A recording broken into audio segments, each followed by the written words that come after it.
여러분 안녕하세요. 전쌤 간호입니다. 간호윤리와 법, 간호의 법적 측면에서 네 번째 단원인 간호과오에 있어서 손해배상 정리를 했습니다. 1번 간호사의 불법 행위로 인해 환자가 피해를 입은 경우 환자가 피해 배상을 민사법정에 청구할 때 환자 측이 증명해야 할 사항은 첫 번째는 환자와 간호사 관계가 있다. 두 번째는 간호사의 과실이 있다. 세 번째는 환자의 구체적 손해가 있다. 네 번째는 간호사의 과실과 환자의 손해 간의 인과관계가 있다입니다. 2번 채무 불이행 책임의 주체는 환자와 직접 의료계약을 맺은 자이다. 환자가 병원에 입원하는 경우 환자와 병원 사이에 입원 계약이 성립하며 이 계약에 의해 병원은 환자에게 의료행위 또는 간호행위를 제공하는 등의 포괄적인 채무를 부담한다.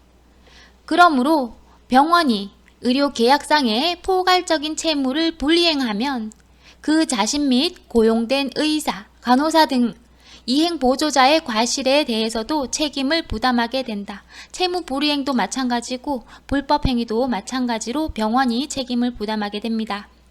3번 민사 책임은 피해자에 대해 사후 생긴 손해를 사후에 전보하고자 하는 취지이며 가해자에게 사적인 책임을 추궁하는 것을 말한다. 민사 책임은 사적인 책임. 형사 책임은 사회적 책임에 해당한다. 사회적 책임은 형사 책임, 사적인 책임은 민사 책임입니다. 민사상의 책임은 금전적 배상을 원칙으로 하며 벌금과 같은 재산형, 징역, 금고와 같은 자유형은 형사상의 책임에 포함된다. 자, 민사상의 책임은 금전적인 배상이 원칙, 형사상의 책임은 재산형, 자유형 같은 책임이 포함이 됩니다. 이는 위법한 행위로 인해 발생한 손해의 전보를 목적으로 하기 때문에 위법한 행위자의 징계 및 방지 목적은 형사 책임의 경우에 해당한다. 4번 손해배상은 통상의 손해를 한도로 한다. 여기서 통상손해라 함은 일정한 채무불이행 또는 불법행위가 있으면 사회 일반의 관념에 따라 발생하는 손해를 말한다. 통상손해의 경우 특별손해와 달리 채무자, 가해자가 알았거나 알 수 있었을 것을 필요하지 않는다. 5번 의료인의 의료행위로 인하여 환자에게 손해를 발생하게 한 경우 손해배상과 관련하여 일반 민사상 손해배상 원리가 그대로 적용된다. 구체적 손해 확정, 발생한 손해에 대한 책임 근거 설정, 손해배상 종류 및 범위 설정이 문제가 된다. 손해배상은 의료과실 때문에 통상 발생할 수 있는 손해를 말하며 의료과실 때문에 생명침해 또는 신체장애가 발생하는 인적 침해에 대한 손해배상을 뜻한다. 6번 의료과오로 인한 손해배상 범위 환자가 신체상해를 입은 경우에는 일실이익, 의료비, 개호비, 입원과 관련된 각종 잡비, 의료보조기 구입비, 장래의 치료관계비, 정신적 손해에 대한 위자료, 환자가 사망한 경우 장례식 비용이 추가된다. 자, 여기서 생활비는 아닙니다.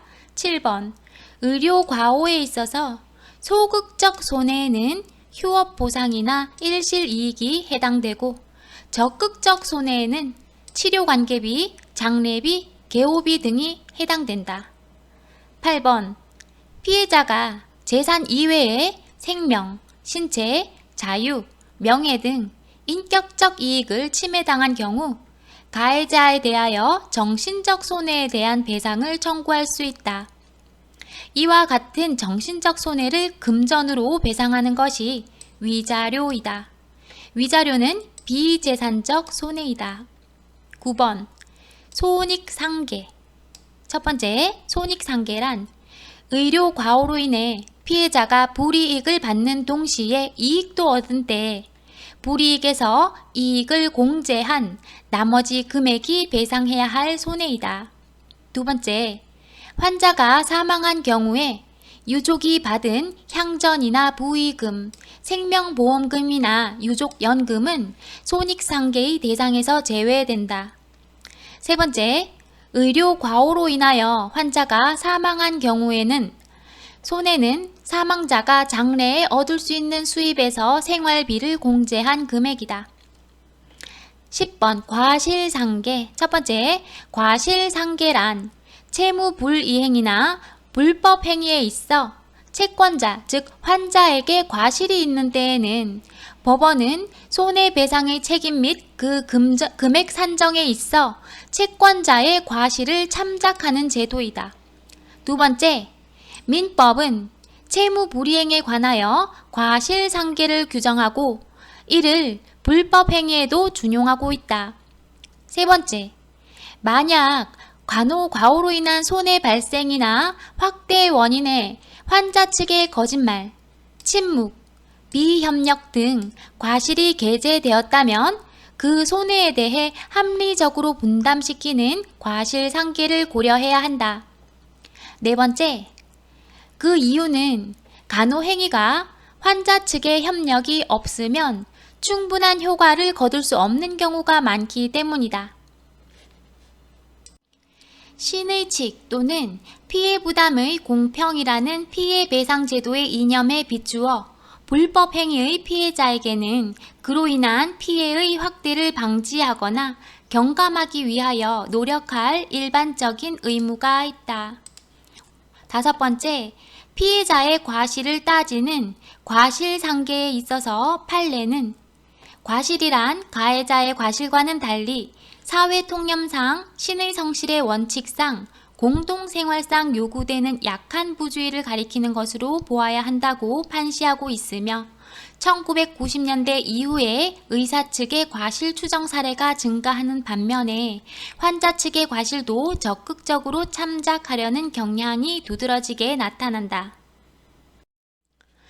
11번 환자가 간호사나 병원 직원의 도움 없이 복도를 걷는 중 넘어져서 골절상을 입었다. 이로 인해 환자 및 보호자가 간호사와 병원을 상대로 손해배상 청구를 하였을 경우 일단 병원은 사용자로서 배상 책임이 있고 피용자인 간호사의 행위가 고의, 과실행위, 위법성, 인과관계 등의 요건을 갖추고 있어야 한다. 보호자가 간호사에게 조력을 구하지 않은 채 무리하게 보행을 시도한 등의 잘못이 있으므로 과실상계의 사유가 될 수도 있으나 낙상과 관련된 사고 등은 사용자 책임으로 규정하고 있으므로 병원이나 간호사에게 손해배상 청구 등을 할 수 있다. 12번 중간이자의 공제. 첫 번째, 장래의 순수입액은 통상 일시에 전액으로 청구되므로 장래 매월 또는 매년마다 받게 될 순수입액으로부터 중간이자를 공제해야 한다. 두 번째, 중간이자의 공제에 관한 산정 방법으로는 호프만식 계산법, 라이프니츠식 계산법, 갸르조프식 계산법 등이 있다. 세 번째, 종래 판례는 호프만식을 채용해 왔으나 최근에는 라이프니츠식을 채용하고 있다. 네 번째, 호프만식은 장래의 수익 금액으로부터 민사 법정 이율의 연 5푼을 단리로 빼내는 계산 방법이다. 다섯 번째, 호프만식의 장점은 단리 계산이므로 계산이 간단하고 중간이자의 과다를 억제하여 보다 피해자에게 유리하다. 13번, 손해배상의 범위 중 개호란 피해자가 중상을 입어 그 치료기간 동안 병원의 간호사 외에 제3자의 간호 내지 조력이 필요하거나 치료기간 동안 피해자가 자기의 힘만으로는 배변이나 배뇨, 식사, 기립, 거동, 보행 등 기본적인 일상생활을 영위할 수 없어서 생명의 유지 및 보전을 위하여 타인이 간호 또는 조력하는 것을 말한다.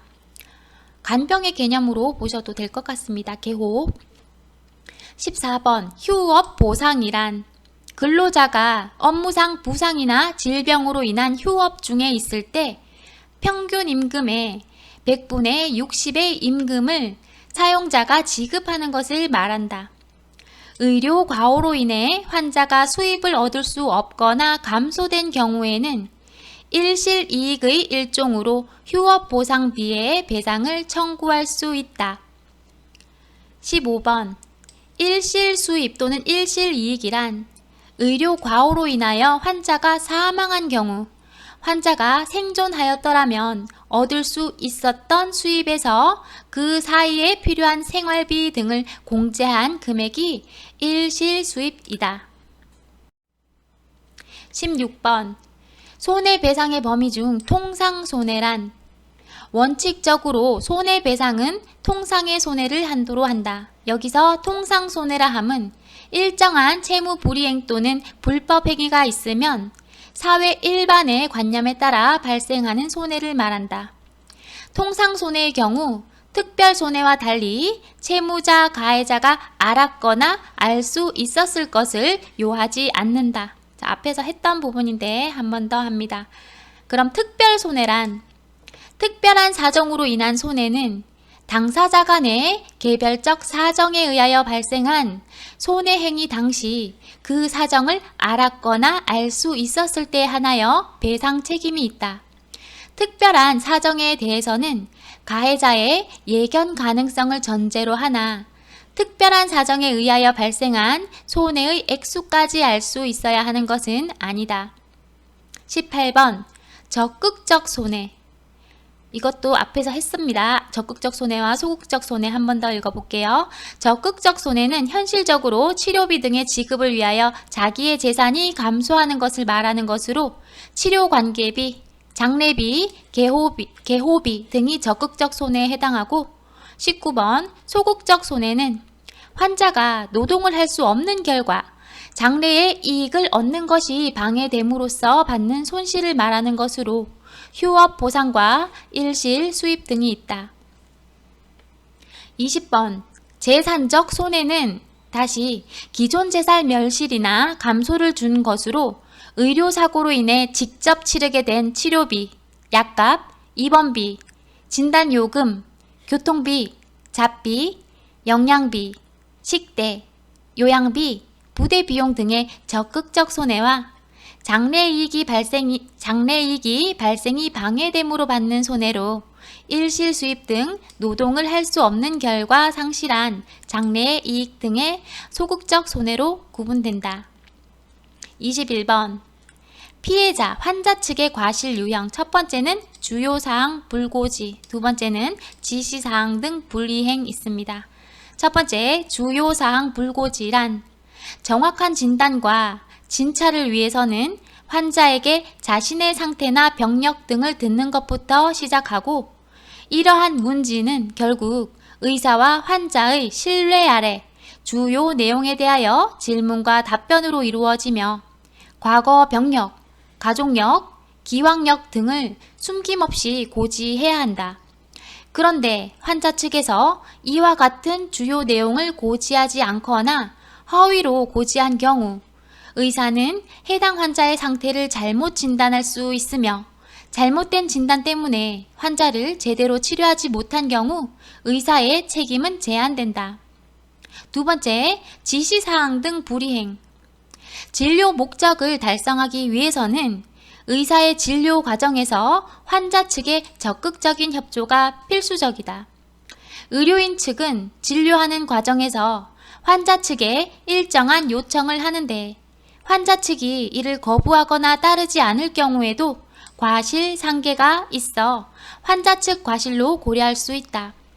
가령 환자의 상태를 판단하기 위해 각종 검사가 필요한 경우 환자 측에서 이를 거부하거나 특히 치료, 수술을 거부하는 경우가 이에 해당한다. 22번 공동 불법 행위가 성립하기 위한 조건 첫째, 각자가 독립하여 불법 행위의 요건을 갖추어야 하고 둘째, 불법 행위자 간의 행위의 관련성이 필요하다. 관련성의 행위자 간의 공모나 공동인식이 반드시 필요한 것은 아니고 그 행위가 객관적으로 관련하고 있으면 된다. 그럼 공동불법 행위 사례가 23번에 나옵니다. 환자에게 영양제를 혈관 주사하도록 의사가 간호사에게 지시하였는데 간호사가 약제를 혼동하여 다른 약제를 환자에게 주입하여 부작용이 발생하였다. 이처럼 복수의 사람이 손해 발생의 원인에 공동으로 관여된 경우에는 공동 불법 책임을 부담하여야 한다. 의사에게는 약제의 재확인을 하지 않고 혈관 주사를 간호사에게 시행하게 한 과실이 있고 간호사는 약제를 확인하지 않은 과실이 경합하게 된다. 24번 국가의 손해배상 책임. 첫 번째, 공무원의 직무상 불법 행위로 인한 손해배상 책임. 두 번째, 공공의 시설 및 그 관리의 하자로 인한 손해배상 책임. 세 번째는 약해로 인한 손해배상 책임. 25번 손해배상에 관한 합의란 일반적으로 재판 외에서 민사상의 분쟁을 해결하는 것을 합의라고 한다. 의료과오 사건은 높은 화해인 합의의 비율을 보이고 있다. 손해가 확실하게 파악되지 않은 시점에서 조급하게 합의가 이루어진 경우라 하더라도 후발 손해에 대하여 의사에게 추가적인 손해에 대한 배상을 청구할 수 있다. 26번 판결문입니다. 의사의 문진에 대하여 임신 중이라는 사실을 고지하지 아니한 환자에게 답변성에 과실이 있다고 보고 또한 임신 중이라는 환자의 신체적 소인이 질병의 발생에 기여하였다고 보아서 이에 과실상계 법리를 적용함으로써 피고의 손해배상 책임을 80%로 제한한 원심의 판단은 정당하다라는 판결문입니다. 자, 이것은 주요사항 불고지죠. 주요사항 피해자 측의 과실 유형 중에서 두 가지가 있었죠. 주요사항 불고지와 지시사항 불이행. 그 중에서 환자가 자기가 임신 중이라고 하는 중요한 사항을 고지하지 않았어요. 주요사항 불고지에 해당하므로 과실 상계 법리가 적용된 판결문 되겠습니다. 그럼 27번 피해자 환자 측 과실 유형 중에서 주요사항 불고지에 대한 내용을 한 번 더 설명드릴게요. 앞에서 두 가지 다 언급을 했지만 여기서는 주요사항 불고지. 정확한 진찰 및 진단을 위해서는 환자에게 자신의 상태나 병력 등을 듣는 것부터 시작하며 이러한 문지는 결국 의사와 환자의 신뢰 아래 주요 내용에 대하여 질문과 답변을 통해 이루어지며 과거 병력, 가족력, 기왕력 등에 대하여 숨김없이 고지되어야 한다. 그런데 환자 측에서 이와 같은 주요 내용에 대하여 고지하지 않거나 허위로 고지한 경우 의사는 해당 환자의 상태를 잘못 진단할 수 있으며 이러한 잘못된 진단으로 인하여 환자를 제대로 치료하지 못한 경우 의사의 책임이 제한된다. 28번 사례입니다. 한 대학병원에서 중요한 시합을 앞두고 운동선수 A가 다리 부상에 따른 수술을 받았다. 그러나 의료인이 수술 위치를 잘못 판단하여 다른 쪽 다리를 수술하였다. 이로 인해 운동선수 A는 의료인의 과실로 시합에 출전을 하지 못하게 되었고 여러 회사와 광고 체결 계약금을 받은 상태에서 광고 계약을 맺은 회사에게도 받은 계약금을 돌려주어야 했다. 운동선수 A는 해당 대학병원의 치료비뿐만 아니라 광고 계약이 파기됨으로 인해 발생한 손해에 대해서도 손해배상을 청구하였다. 자, 위 사례에서 의료기관의 손해배상 범위는 잘못된 수술로 인해 발생된 통상의 손해, 재산상의 손해 및 비재산상의 손해를 배상해 주어야 하고 의료인이 특별한 사정이 있었죠. 중요한 시합도 앞두고 있었고 시합에 참가하지 못하면 경제적 손실이 또 있었고 그리고 중요한 광고가 계약되어 있었고 이런 점에서 알거나 알 수 있었던 정황이 있었다면 광고 계약금 또는 특별 손해로 배상을 해 주어야 합니다. 그러니까 통상의 손해 플러스 특별 손해. 자, 여기까지입니다. 수고하셨습니다.